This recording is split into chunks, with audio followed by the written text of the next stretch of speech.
Hello everyone. तो last lecture में हमने अपना सॉल्यूशन चैप्टर जो थ्योरेटिकली वो कंप्लीट कर दिया था। आज हम करने वाले हैं इसके क्वेश्चंस। देखिए, आज के जो इस लेक्चर है उसमें मैं एनसीईआरटी के कुछ बचे हुए जो इन टेक्स्ट क्वेश्चंस है उसके बारे में आपको बताऊंगा, उनके हिंट्स दूंगा, कैसे बनाएंगे वो बताएंगे। फिर एक्सरसाइज के जो इंपॉर्टेंट कुछ क्वेश्चंस है, कुछ क्वेश्चंस ऐसे हैं जो टफ है, टफ नहीं एक्चुअली, उन्हें समझने में आपको फर्स्ट टाइम में प्रॉब्लम होता है, इसलिए मैं उन क्वेश्चंस को हिंट कर दूंगा। ऑब्वियस सी बात है कि भाई एनसीईआरटी के एक्सरसाइज में बहुत सारे क्वेश्चंस है, सारे क्वेश्चंस अगर मैं बता दूंगा तो आपका कोई फ़ायदा नहीं होगा, आप कुछ सीख नहीं पाएंगे, ठीक है। और सारे क्वेश्चंस एक साथ बताना भी पॉसिबल नहीं है, अगर बता देंगे तो लेक्चर बड़ा हो जाएगा, फिर आपको भी मज़ा नहीं आएगा पढ़ने में। तो जो लेक्चर की लेंथ है उसको देखते हुए और आपके अच्छे के लिए हम क्या करेंगे, आज जो एक्सरसाइज के जो इंपॉर्टेंट क्वेश्चंस जो मुझे लगता है कि वो इंपॉर्टेंट है और थोड़े से टफ भी है, उनको मैं आपको हिंट कर दूंगा कि कैसे बनाते हैं। आप उन क्वेश्चंस को सॉल्व कीजिएगा खुद से ऑनेस्टली, और फिर भी अगर आपको प्रॉब्लम होता है उस क्वेश्चन को सॉल्व करने में, ये आपसे नहीं बनता है, तो आप हमें कमेंट सेक्शन में बोल सकते हैं कि हमसे भाई ये क्वेश्चन भैया नहीं बना है, तो आप इसके लिए अलग से एक लेक्चर प्लान कर लीजिए और उस लेक्चर में आप इन क्वेश्चंस को डिस्कस कर लीजिए प्लीज़। तो मैं उसको एक अलग सा लेक्चर बना दूंगा जिसमें मैं उस क्वेश्चंस को थॉरली अच्छे से बना के आपको एक्सप्लेन कर दूंगा, ठीक है। अगर आपको कुछ थोड़ा सा ही डाउट है तो आप चाहे तो कमेंट सेक्शन में पूछ भी सकते हैं डायरेक्ट, या फिर हमारे डिस्क्रिप्शन में टेलीग्राम ग्रुप का लिंक भी दिया हुआ है, आप वहाँ पे ज्वाइन करके हमसे 1-to-1 इंटरेक्शन के थ्रू पूछ भी सकते हैं। और वही जगह है भाई जहाँ पे हम अपने सारे डीपीपी शीट्स और बहुत सारे मटेरियल्स फ्री में 1.5 लाख रुपए का मटेरियल जो कोटा में अवेलेबल होता है वहीं से सीधा उठा के आपको दे रहे हैं, ठीक है। तो चलिए आज स्टार्ट करते हैं। तो निकाल लीजिए अपने एनसीईआरटी के पेज नंबर 55 को, उसका इंटेक्स क्वेश्चंस को हम सबसे पहले देखते हैं। तो देखते हैं क्वेश्चन में क्या लिखा है। 2.9 number question, vapour pressure of pure water at 298 kelvin is 23.8 mmHg, 50 gram of urea is dissolved in 850 gram of water. तो हमारे पास जो क्वेश्चन में वो क्या क्या गिवन है, 23.8 mmHg, ये क्या है, पी नॉट ऑफ वाटर है, जो प्योर वाटर है उसका वेपर प्रेशर है हमारे पास पी नॉट। फिर 50 ग्राम ऑफ यूरिया यानी कि अमाउंट ऑफ सॉल्यूट है हमारे पास, और मॉलिक्यूलर फार्मूला यहाँ गिवन है, तो molar mass of the solute भी हमारे पास। 850 ग्राम ऑफ वाटर यानी कि मास ऑफ सॉल्वेंट है हमारे पास, और वाटर का मोलर मास कितना होता है, 18 ग्राम पर मोल होता है, तो उसका मोलर मास भी है। तो हमारे पास फाइनली क्या क्या है, हमारे पास पी नॉट ए है, पी नॉट बी है 23.8, मास ऑफ सॉल्यूट है, मोलर मास ऑफ सॉल्यूट भी है, मास ऑफ सॉल्वेंट है और मोलर मास ऑफ सॉल्वेंट भी है। अब हमसे क्वेश्चन में क्या पूछ रहा है, calculate the vapour pressure of water for this solution and relative lowering. तो हमसे क्वेश्चन में दो क्वेश्चन पूछ रहे हैं, एक क्वेश्चन में दो क्वेश्चन, धोखा हो रहा है हमारे साथ। तो जो इसमें पहला क्वेश्चन है कि हमें vapour pressure of water for this solution find करना है, मतलब पीएस फाइंड करना है, पीएस। आपको याद है मैंने बताया था कि लास्ट लेक्चर में कि जब हम नॉन वोलेटाइल सॉल्यूट ऐड करते हैं सॉल्वेंट में, तो उसका जो सरफेस पोजीशन है उसको नॉन वोलेटाइल सॉल्यूट ऑक्यूपाई कर लेता है, जिसके कारण उसका जो प्रेशर है वो घट जाता है, जिसके कारण प्रेशर जो है लोअर हो जाता है, मतलब डिक्रीज हो जाता है, ठीक है। तो उसके जो फॉर्मूले थे, फॉर्मूला मैंने जो आपको बताया था उसके लिए, चलिए उसी पर सबसे पहले देखते हैं। तो ये थे वो दो फॉर्मूले जिनको मैंने आपको बोला था कि याद कर लीजिएगा, बड़े इंपॉर्टेंट है, इस पर डायरेक्ट क्वेश्चन रहते हैं। तो देखिए हमारे पास क्वेश्चन में हमें क्या पूछा है, रिलेटिव लोअरिंग इन प्रेशर पूछा है और प्रेशर ऑफ द सॉल्यूशन भी पूछा है। तो आपको याद है मैंने आपको दो फॉर्मूला बताया था, बोला था जो कन्वीनियंट हो जब उसे ही लगाते हैं। तो हमारे पास क्वेश्चन में सबसे पहले पूछा pressure of the solution, pressure of the solution, तो पीएस पूछा हमसे, पी नॉट बी दिया हुआ है, एनबी और एनए हम निकाल लेंगे। एनबी क्या है, मोल्स ऑफ सॉल्वेंट है, और एनए है मोल्स ऑफ सॉल्यूट है। तो moles of solvent given mass upon molar mass है हमारे पास, NA given mass of solute upon molar mass of solute वो भी है हमारे पास, और पी नॉट भी गिवन है। तो हम यहाँ से क्या निकालेंगे, पीएस को हम फाइंड कर सकते हैं। अब क्वेश्चन में हमसे आगे क्या पूछा है, हमसे क्वेश्चन में पूछा है कि find the relative lowering in vapour pressure, relative lowering यानी कि हमसे डेल्टा पी पूछा है, डेल्टा पी। अब हम क्या करेंगे, नेक्स्ट फॉर्मूले पे चलते हैं। तो नेक्स्ट फॉर्मूले हमारे पास delta P upon P naught B equals to this है, इक्वल्स टू एक्सए है। एक्सए क्या है, मोल फ्रैक्शन ऑफ सॉल्यूट है, मोल फ्रैक्शन ऑफ सॉल्यूट है हमारे पास, ठीक है। एक्सए मोल फ्रैक्शन ऑफ सॉल्यूट होगा, तो डेल्टा पी हमें निकालना है, पी नॉट बी फिर से हमारे पास गिवन है, और XA mole fraction of solute, moles of solute upon sum of moles हो जाएगा, Na अपॉन एन प्लस Na हो जाएगा। तो Na हमारे पास है, Nb भी हमारे पास है ही, तो हम पुट कर देंगे तो हमारे पास क्या आ जाएगा, डेल्टा पी आ जाएगा। आप एक बार फिर से देख लीजिए, हमारे पास जो यहाँ पे 23.8 है वो पी नॉट का वैल्यू दिया हुआ है, 50 ग्राम जो है मास ऑफ सॉल्यूट है, और मोलर मास ऑफ सॉल्यूट हम NH2CO मोलिकुलर फॉर्मूला से निकाल सकते हैं 850 ग्राम जो हमारे पास मास ऑफ सॉल्वेंट दिया हुआ है, ठीक है। तो this was an easy question. अब चलते देखते हैं सेकंड क्वेश्चन में हमसे क्या बोला है। Boiling point of water at 750 mm Hg is 99.63 degree Celsius. How much sucrose is to be added to 50 gram of water such that it boils at 100 degree Celsius. देखिए हमारे पास जो दिया हुआ है कि 99.63 डिग्री पे जो बॉइलिंग पॉइंट ऑफ वाटर होता है, वैसे तो हम जानते हैं 100 डिग्री सेल्सियस पे होता है, लेकिन इसमें बोला गया कि मान लीजिए जैसे 99.63 degree Celsius is the boiling point of water, ठीक है। हमारे पास उस एट प्रेशर 750 mm Hg दिया हुआ है, ठीक है। How much sucrose should be added in 50 gram of water. हम जानते हैं 100 डिग्री सेल्सियस, यानी कि हमें क्या करना है, एलिवेशन करना है बॉइलिंग पॉइंट का, और बॉइलिंग पॉइंट एलिवेशन के लिए हमने फॉर्मूला पढ़ा था delta T equals to KB into i into m. I हमारे पास सुक्रोज है, सुक्रोज में हमने आपको बताया था कि जब भी एसोसिएशन, डिसोसिएशन या फिर इक्विलिब्रियम कांस्टेंट ऐसे कुछ वर्ड्स या फिर इक्वेशंस नहीं दिए हुए हैं, तब हम क्या करेंगे, आई को हमेशा 1 लेके चलेंगे, आई को हमेशा 1 लेके चलेंगे। तो आई इस केस में 1 हो गया, और हम जानते हैं कि फॉर्मूला हमारे पास क्या होता है, delta T equals to I into KB into M होता है, ठीक है। तो डेल्टा टी हमारे पास गिवन है, कितना कितना दिया हुआ है, 99.63 माइनस 100 हो गया हमारे पास डेल्टा टी। आई हमारे पास 1 है। KB हम जानते हैं वाटर का KB 0.52 केल्विन kg पर मोल होता है, ठीक है। ये आपको याद कर लेना है डेटा, KB और KF, ठीक है। तो KB हमारे पास है, आई हमारे पास है, डेल्टा टी हमारे पास है। अब बचा मोलैलिटी। मोलैलिटी क्या होता है, मोल्स ऑफ सॉल्यूट पर kg सॉल्वेंट। सॉल्वेंट का मास हमें दिया हुआ है 500 ग्राम, तो इससे क्या आ जाएगा हमारे पास, मोल्स ऑफ सॉल्यूट आ जाएगा। इस फॉर्मूले में बैठाने से हमारे पास मोल्स ऑफ सॉल्यूट आ जाएगा, और हम जानते हैं मोल्स ऑफ सॉल्यूट निकालना है, मोल्स ऑफ सॉल्यूट ही तो हमें निकालना है। How much sucrose is to be added, तो हमें कितने मोल सुक्रोज ऐड करने हैं वो हमें निकालना है। सुक्रोज का वैसे यहाँ पे मास पूछा है, कितना मास ऑफ सुक्रोज हमें ऐड करना है। तो सुक्रोज हम जानते हैं कि ग्लूकोज का जैसा इसका फॉर्मूला होता है C6H12O6 होता है, तो हम इसका मोलर मास उससे निकाल सकते हैं। सुक्रोज का क्या होता है, सॉरी सुक्रोज एक शुगर होता है, सुक्रोज एक शुगर होता है जिसका मोलिकुलर फॉर्मूला होता है C12H22O11। ये अंडरस्टूड है, इसे हम इसका मोलर मास निकाल सकते हैं। और अगर हमारे पास हम मोल्स डेल्टा इस फॉर्मूला से अगर निकाल लेते हैं, delta T equals to I into KB into M, molality से हम मोल्स निकाल लेंगे, तो हमारे पास मोलर मास ऑफ सॉल्वेंट है ही, तो इससे हम क्या कर सकते हैं, मास निकाल सकते हैं, ठीक है। अगले क्वेश्चन की तरफ हम बढ़ते हैं। अगले क्वेश्चन में हमसे बोला गया है कि कितना विटामिन सी यानी कि एस्कॉर्बिक एसिड हमें ऐड करना चाहिए 75 ग्राम 75 ग्राम ऑफ एसिटिक एसिड में, जिससे कि उसका जो मेल्टिंग पॉइंट है 1.5 डिग्री सेल्सियस डिक्रीज हो जाए। तो हमारे पास यहाँ पे डेल्टा टी है, KF हमारे पास दिया हुआ है, हमारे पास मास ऑफ सॉल्वेंट दिया हुआ है। इसी फॉर्मूले में आप आसानी से लगाएंगे I1 रख के, तो हमारे पास जो पूछा है वो भी आपके पास आ जाएगा। बहुत आसान सा सवाल है यार, आप बना लोगे, ठीक है। ट्राई करना, नहीं होगा तो पूछना, मैं ज़रूर बताऊंगा। अगला क्वेश्चन हमारे पास पूछा गया कि ऑस्मोटिक प्रेशर हमें निकालना है, और क्या किया गया है, डिसॉल्व किया गया है 1 ग्राम ऑफ पॉलीमर जिसका मोलर मास इतना है इन 450 ml ऑफ वाटर। तो हम जानते हैं कि पाई इक्वल्स टू CRT हमारे पास फॉर्मूला होता है, पाई इक्वल्स टू CRT हमारे पास फॉर्मूला होता है, C मोलैरिटी होता है। तो मोलैरिटी क्या होता है, moles of solute upon solution का वॉल्यूम, ठीक है। तो moles of solute given mass upon molar mass, given mass है हमारे पास, मोलर मास हमारे पास है, और वॉल्यूम ऑफ सॉल्यूशन भी हमारे पास दिया हुआ है, तो C हमारे पास है। R कांस्टेंट है जिसका वैल्यू 25/3 होता है, या फिर 8.314 भी हम बोल सकते हैं। टेम्परेचर 37 डिग्री सेल्सियस मत रख देना भाई, 273 डिग्री ऐड कर देना इसमें। क्यों, क्योंकि हमेशा मैंने बताया था कि टेम्परेचर जो है केल्विन में रखना है। तो इससे हमारे पास क्या आ जाएगा, पाई आ जाएगा। पाई को आप पास्कल में चेंज कर लीजिए तो आपको आंसर मिल जाएगा।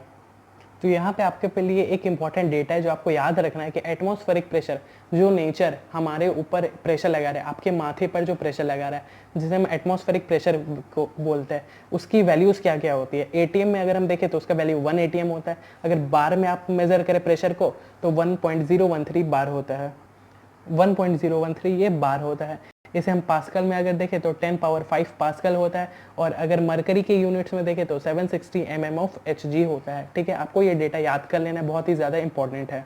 तो अब हम करेंगे अपने एक्सरसाइज के कुछ इंपॉर्टेंट क्वेश्चंस। NCERT के जो एक्सरसाइजेज है उसमें बहुत सारे इंपॉर्टेंट क्वेश्चंस है, थोड़े से टफ क्वेश्चंस भी है जिनको आपको एक बार के लिए टफ लगेगा लेकिन बाद में आपको टफ नहीं लगेगा। तो चलिए उन पे पहले हम हिंट्स देख लेते हैं। तो आप देख सकते हैं कि मैं आपको सॉल्यूशंस के जरिए आपको हिंट्स दे रहा हूँ, ठीक है। तो आप अपने एनसीईआरटी के एक्सरसाइजेज निकाल लीजिए। मैं आपको पूरा क्वेश्चन तो नहीं बताऊंगा, लेकिन मेरे टाइम में और जो मुझे अभी लगता है कि जो थोड़े से इंपॉर्टेंट क्वेश्चन और जो डिफिकल्ट टाइप के क्वेश्चन है उन्हें मैं थोड़ा सा डिस्कस कर देता हूँ, ठीक है। तो सबसे पहला जो क्वेश्चन नंबर 6 एक्सरसाइज में आप देख ले, how many ml of 0.1 mHCl is required to react completely with 1 gram mixture of Na2CO3 and NaHCO3 containing equimolar amounts of 2। ठीक है, हमारे पास क्वेश्चन में क्या बोला है कि कितना ml सॉल्यूशन लेना है हमें 0.1 mHCl का, जो कि रिक्वायर्ड है कि हम 1 gram of mixture of Na2CO3 and NaHCO3 को पूरा डिजोल्व कर लें।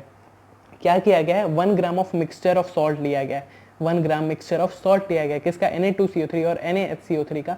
अब उसमें हम उस सॉल्ट के मिक्सचर में हम क्या कर रहे हैं, 0.1 mHCl का एडिशन कर रहे हैं। तो वही हमसे पूछा जा रहा है कि कितना वॉल्यूम ऑफ HCl हम ऐड करें ताकि ये जो है दोनों सॉल्ट के जो टोटल अमाउंट्स है वो रिएक्ट कर जाए, ठीक है। तो हमारे पास क्वेश्चन को सॉल्व करने के लिए हमें क्या चाहिए, सबसे पहले तो कितना वॉल्यूम ऑफ HCl हमें चाहिए वो निकालना है। तो कितना वॉल्यूम ऑफ सॉल्यूशन चाहिए वो हमें रिएक्शन से पता चलेगा कि एक मोल Na2CO3 और 1 मोल NaHCO3 कितने HCl को कंज्यूम करता है खुद को सॉल्ट से चेंज करने के लिए। तो हम उसके सबसे पहले रिएक्शन से लिखते हैं Na2CO3 और HCl का। तो हमारे पास ये दो रिएक्शंस आते हैं जिससे हमें पता चलता है कि Na2CO3 को 2 मोल्स ऑफ HCl चाहिए रिएक्ट करने के लिए और NaHCO3 को 1 मोल ऑफ HCl चाहिए रिएक्ट करने के लिए, ठीक है। अब हम जानते हैं कि Na2CO3 और NaHCO3 दोनों का जो मास का सम है वो 1 ग्राम क्वेश्चन में हमारे पास दिया हुआ है, दोनों का मिक्सचर है।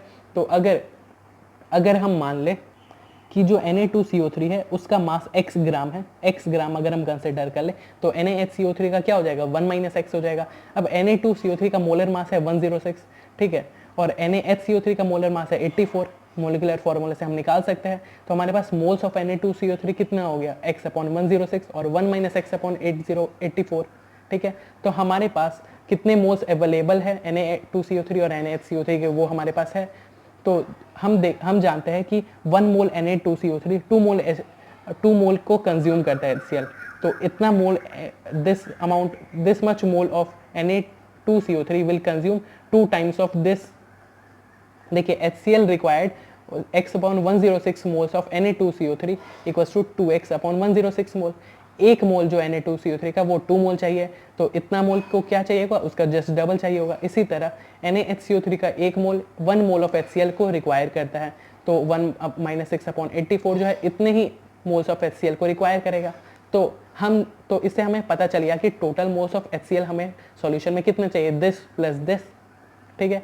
तो since mixture contains equimolar amount, दोनों के मोल्स जो है इक्वल है, हम जानते हैं मोल्स हमारे पास क्वेश्चन में गिवन है कि इक्विमोलर अमाउंट ऑफ 2 लिया गया है, और हम जानते हैं कि ये दोनों जो है x/106 और 1 माइनस x/84 ये मोल्स है, तो दोनों को इक्वल होना ही पड़ेगा। तो अगर हम दोनों को इक्वल कर दे तो हमारे पास x आ गया, इसका मतलब हमारे पास मासेज आ गए। अगर हमारे पास मासेज आ गए कितने अमाउंट ऑफ Na2CO3 और NaHCO3 है, तो उससे हम इसी तरह करके अमाउंट ऑफ HCl भी हम निकाल लेंगे, ठीक है। आई होप कि आपको समझ आया होगा। आप इन क्वेश्चंस को सॉल्व करें, अगर आपसे फिर भी नहीं बनता है तो आप हमें कमेंट करें, तो हम आपको पूरा डिटेल्ड एक्सप्लेनेशन सॉल्यूशन का प्रोवाइड कर देंगे। बढ़ते हैं नेक्स्ट क्वेश्चन की तरफ। अगला जो क्वेश्चन है वो क्वेश्चन नंबर 21 है, जो कि आसान है लेकिन फिर भी थोड़ा सा कंफ्यूजिंग होता है क्योंकि फर्स्ट टाइम आप अगर इसे देख रहे हैं। तो क्वेश्चन में क्या है, 2 elements A and B form compounds having molecular formula AB2 and AB4। 2 compounds है A और B एलिमेंट्स के मिला के जिसका मॉलिक्यूलर फार्मूला AB2 और AB4 है। When dissolved in 20 gram of C6H6 यानी कि benzene, 1 gram of AB2 lowers the freezing point by 2.3 Kelvin, whereas 1 gram of AB4 lowers by 1.3 Kelvin. The molar depression constant of benzene is 5.1. Calculate the atomic masses of A and B.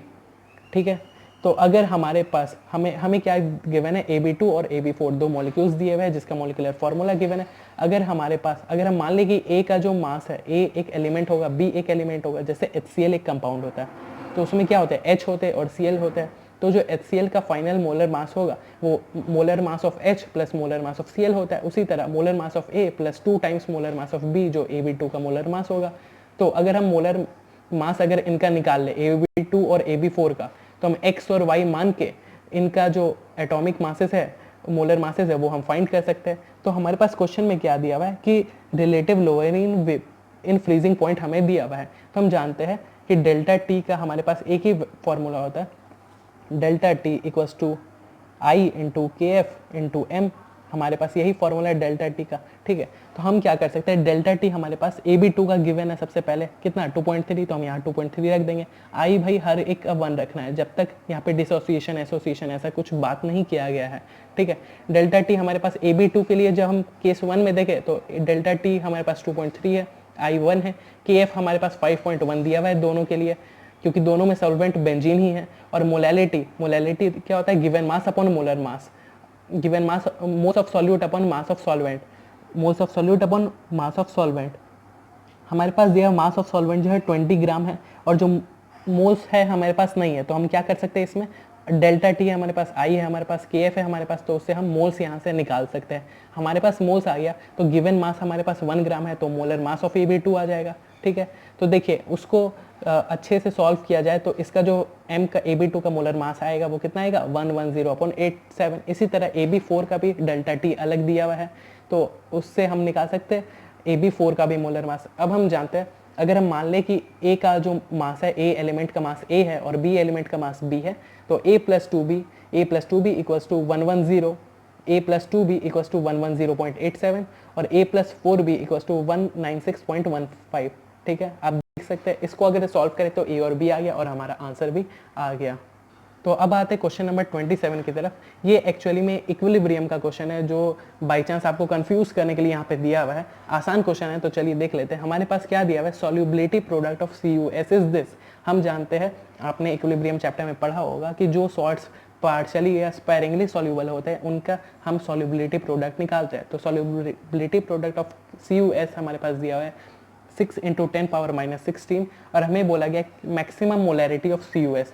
आपको एक बात बता दूं कि जैसे कोई salt को अगर हम किसी सॉल्वेंट में अगर डिसॉल्व कर रहे हैं तो हम जानते हैं कि पूरा पूरा तो ये डिसॉल्व होगा नहीं, क्योंकि एक तो ये पार्शियली सॉल्यूबल है, पार्शियली सॉल्यूबल होता है, तो इसका जो मैक्सिमम सॉल्युबिलिटी होगा, मतलब जितना मैक्सिमम हम इसे सॉल्यूबल कर सकेंगे, मतलब मैक्सिमम अमाउंट ऑफ सॉल्यूट जो हम इसमें ऐड कर सकेंगे, वही इसका मोलैरिटी भी हो जाएगा, वही इसका कंसंट्रेशन भी हो जाएगा, ठीक है। तो मैक्सिमम मोलैरिटी जो होता है उसके सॉल्युबिलिटी के बराबर होता है। Maximum molarity equals to solubility of CuS। अब हम जानते हैं KSP equals to Cu2+ into S2- होगा, इक्वल्स टू 6 × 10⁻6 गिवन है। अगर हम दोनों को SS मान ले तो हमारे पास S² का वैल्यू हो जाएगा इतना, इससे हमारे पास S आ गया, और जितना S है उतना ही हमारे पास मैक्सिमम मोलैरिटी होगा। देखा, क्वेश्चन आसान है, लेकिन आप पहली बार देख रहे हैं इसलिए आप थोड़ा घबरा जाएंगे। अब जो हमारा अगला क्वेश्चन है वो I के ऊपर बेस्ड है, क्वेश्चन नंबर 31। क्वेश्चन में कहा है कि the depression in freezing point of water observe from the same amount of acetic acid, trichloroacetic acid and trifluoroacetic acid increases in the order, explain in brief. इसमें हमें क्या बोला गया है कि डिप्रेशन इन फ्रीजिंग पॉइंट, अगर हम जैसे सॉल्वेंट कोई लेते हैं, कोई सॉल्वेंट अगर हम ले रहे हैं उसमें हम ये तीनों जो हमारे पास कंपाउंड बोला गया है उसे ऐड कर रहे हैं, तो किसमें डिप्रेशन इन फ्रीजिंग पॉइंट सबसे ज़्यादा होगा। क्वेश्चन में एक्चुअली ये पूछा जा रहा है। तो हमारे पास कैसे पता चलेगा, हम जानते हैं कि delta TF equals to I into KF into M, यही हमारे पास फॉर्मूला है भाई एकमात्र। अब हम जानते हैं KF कांस्टेंट है, M हम सेम ही डालेंगे, ठीक है। तो हम देख सकते हैं कि डेल्टा T जो है I के डायरेक्टली प्रोपोर्शनल है, डेल्टा T I के डायरेक्टली प्रोपोर्शनल है। मतलब कि अगर हम डिसोसिएशन का बात करें तो जितना ज़्यादा डिसोसिएशन होगा सॉल्यूट का उतना ही ज़्यादा I होगा, जितना ज़्यादा डिसोसिएशन ऑफ सॉल्यूट होगा उतना ही ज़्यादा वैल्यू I का होगा, और जितना ज़्यादा I होगा उतना ज़्यादा डेल्टा TF होगा। तो फाइनली हमें क्या करना है, वो कंपाउंड हमें निकालने हैं जो सबसे ज़्यादा डिसोसिएशन हो सकते हैं। तो जो जितना ज़्यादा डिसोसिएट होगा, जो सॉल्यूट जितना TF का वैल्यू होगा, ठीक है। तो TF हम देख सकते हैं कि यहाँ पे कितना कितना CH3COH और Cl3COH और CF3COH। हम जानते हैं कि फ्लोरीन जो होता है वो ज़्यादा आयोनाइजेबल होता है, फ्लोरीन ज़्यादा आयोनाइजेबल होता है, इसलिए हम क्या करेंगे, इससे हम पता चल गया ज़्यादा आयोनाइजेबल होता है। हम जानते हैं, आपने केमिस्ट्री में क्लास 11 में केमिकल बॉन्डिंग में पढ़ा होगा कि ये जो है कार्बन और हाइड्रोजन जो है इनका कोवेलेंट बॉन्ड ज़्यादा स्ट्रांग होता है और ये आयोनाइज कम होते हैं in comparison to CCl3 and it is also less than in comparison to CF3, जिसके कारण इनका जो आयोनाइजेशन होने का टेंडेंसी है वो इस ऑर्डर में होता है। CF3 जो है ज़्यादा डिसोसिएट होता है in comparison to this and this, ये ज़्यादा डिसोसिएट होता है इसलिए इसका आई वैल्यू ज़्यादा, इसका आई वैल्यू ज़्यादा इसलिए डेल्टा टी भी ज़्यादा। आई होप कि आपको समझ आया होगा। अब आते हैं थोड़े से टफ क्वेश्चन, जिसका क्वेश्चन नंबर है 32। उस पर देखते हैं calculate the depression in freezing point of water when 10 gram of CH3 CH2 CHCl COH is added to 250 gram of water. Ka का वैल्यू दिया हुआ है फॉर वाटर, इसका जो 1.86 केल्विन kg पर मोल है, Kf दिया हुआ है और डेंसिटी ऑफ द सॉल्यूशन दिया हुआ है। हमारे पास क्वेश्चन में फ्रीजिंग पॉइंट ऑफ वाटर पूछा है, मतलब हमें डेल्टा TF निकालना पड़ेगा उसके लिए, क्योंकि फ्रीजिंग पॉइंट ऑफ वाटर कितना होता है 273 केल्विन होता है। तो डेल्टा T कितना होगा, इसको ऐड करने से वो हमें निकालना पड़ेगा। तो हमारे पास 250 ग्राम ऑफ वाटर दिया हुआ है, Ka का वैल्यू दिया भाई, Ka का वैल्यू दे दिया, इसका मतलब अब हमारे पास आई और अल्फा का बात आता है। अब हम जानते हैं कि हमारे पास डेल्टा TF अगर निकालना है तो हमारे पास यही फॉर्मूला है। हमारे पास डेल्टा TF हमें निकालना है तो हमें चाहिए I, Kf और M, ठीक है। Kf हमारे पास क्वेश्चन में गिवन है और मोलैलिटी भी हमारे पास गिवन है। क्यों? क्योंकि हमारे पास 10 ग्राम ऐड किया गया है, 10 ग्राम ऑफ सॉल्यूट ऐड किया गया इन 250 ग्राम ऑफ सॉल्वेंट, तो हमारे पास M भी है। तो हमें बेसिकली क्या निकालना है, अब I का वैल्यू निकालना है। अब हम जानते हैं कि अगर हमें I निकालना है तो हमें अल्फ़ा का वैल्यू चाहिए होगा, अल्फ़ा का भी वैल्यू चाहिए होगा, और n या फिर m कुछ भी बोल लो, क्या फ़र्क पड़ता है n या m, इसका भी वैल्यू चाहिए होगा। तो सबसे पहले हम आते हैं m के ऊपर।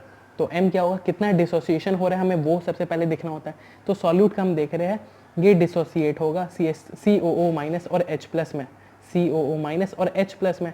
ये कम डिसोसिएट होगा क्योंकि ये 2 डिग्री कार्बन है। आपने अपने ऑर्गेनिक केमिस्ट्री में ये पता ही किया ही होगा कि 2 डिग्री कार्बन पे जो हैलाइड्स होते हैं वो जनरली डिसोसिएट नहीं होते, और ये CO माइनस जो हाईली आयोनाइजेबल है, जिसके कारण ये CO माइनस और H प्लस यानी कि 2 आयंस में टूटेगा, 2 आयंस में टूटेगा। इसका मतलब भी इसका M का वैल्यू क्या हो जाएगा, यहाँ पे 2 हो जाएगा। अब हमें चाहिए अल्फ़ा। अब हम जानते हैं हमारे पास अल्फ़ा का एक ही फॉर्मूला है, alpha equals to root under KA/C। हमारे पास अल्फ़ा का वैल्यू KA/C होता है, रूट अंडर हमारे पास K क्वेश्चन में गिवन है। अब बात रही C की, C क्या होती है, मोलैरिटी होती है, C होती है हमारे पास मोलैरिटी। अब हम जानते हैं मोलैरिटी निकालना है तो उसके लिए moles of solute upon volume of solution चाहिए। मोल्स ऑफ सॉल्यूट हमारे पास गिवन है 10 ग्राम, और मोलर मास इसका निकाल लेंगे तो हमारे पास आ जाएगा। और बचा volume of solution. Volume of solution के लिए हमारे पास देखिए डेटा दिए हुए हैं, डेंसिटी ऑफ सॉल्यूशन और mass of solution. Mass of solution तो भाई कहाँ है, हमें तो दिख नहीं रहा है। देखिए मास ऑफ सॉल्यूशन क्या होता है, मास of solute plus mass of solvent is mass of solution. तो मास ऑफ सॉल्यूट हमारे पास 10 ग्राम है, मास ऑफ सॉल्वेंट 250 ग्राम है, तो हमारे पास क्या आ गया, मास ऑफ सॉल्यूशन आ गया। अब हमारे पास मास है, मास ऑफ सॉल्यूशन 260 ग्राम है, और वॉल्यूम ऑफ सॉल्यूशन हमें निकालना है तो density equals to mass into mass upon volume होता है, उस फॉर्मूले से हम वॉल्यूम निकालेंगे। अब हमारे पास वॉल्यूम आ गया तो वॉल्यूम आने से हम मोलैरिटी निकालेंगे, मोलैरिटी आ गया तो हम अल्फ़ा निकालेंगे, अल्फ़ा आ गया तो हम क्या निकालेंगे, आई, और आई निकाल लिए तो हम डेल्टा टी में पुट करके इसका आंसर ला सकते हैं। So guys, this were the most toughest questions और द कंसेप्चुअल क्वेश्चंस जो आपको स्टार्टिंग में हार्ड लग सकते हैं, जिसका मैंने आपको हिंट्स या एक तरह से कहो तो सॉल्यूशन ही बता दिया है, बट स्टिल आप इसको जाके ऑनेस्टली अपने से ट्राई कीजिएगा। क्वेश्चन आसान है, फर्स्ट टाइम आप देख रहे हैं इसलिए थोड़ा सा अजीब लग सकता है। अगले लेक्चर में हम करेंगे NCERT के क्वेश्चंस नहीं करेंगे भाई, अब करेंगे कॉम्पिटिटिव लेवल के क्वेश्चंस, कुछ कंसेप्चुअल क्वेश्चंस, जैसे एजियोट्रॉप्स वगैरह पे तो क्वेश्चंस आए नहीं भाई, टेंशन मत लो, वो भी मैं बताऊंगा लेकिन नेक्स्ट लेक्चर में। तो नेक्स्ट लेक्चर में हम क्या करने वाले, और भी क्वेश्चंस करेंगे, इतनी जल्दी नहीं रुकने वाले। Thanks for having patience, keep subscribing, keep sharing, keep learning.